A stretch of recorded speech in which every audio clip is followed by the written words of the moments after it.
Hi guys, welcome back to my channel. In this video I gave myself a closet makeover which came about after doing my mum's one. So if you'd like to see how I transform my wardrobe from this to this, then keep watching. So firstly I completely cleared out my wardrobe and removed the pole and shelf, which was really heavy. And this is the space that I'm working with. As you can see, it's a lot smaller than my mum's. And I'm using the same IKEA Billy bookcase that I used for my mum's wardrobe, and here I'm just assembling it. And I also filmed that makeover, which you can find on my channel. The process for both closets are pretty much identical, but that video has more detail on the whole process, so be sure to check that out if you're attempting this.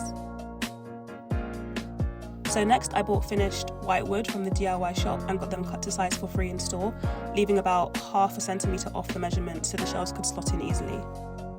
And then I got these heavy duty shelving brackets from Amazon, which I measured and drilled into place for the shelves to rest on top.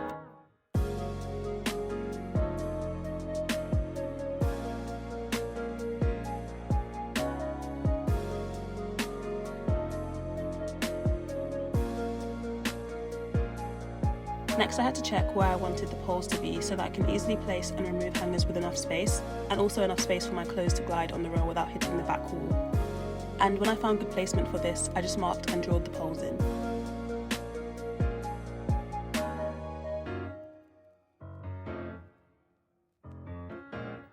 Also, I bought these poles from Amazon, which are heavy duty, so they're strong enough to hold all the weight of my clothes.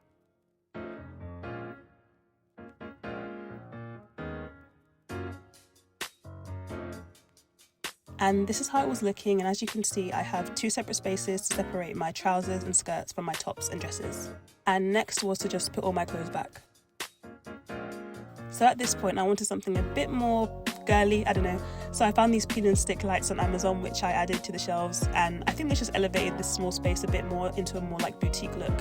And this was the final result. I absolutely love it. This actually made a lot of space for me, so this is a really good way to maximize space if you have a small closet. But yeah, that's really it guys. I'll list all the products in the description box below. But as always, thank you so much for watching and I hope you enjoyed this video.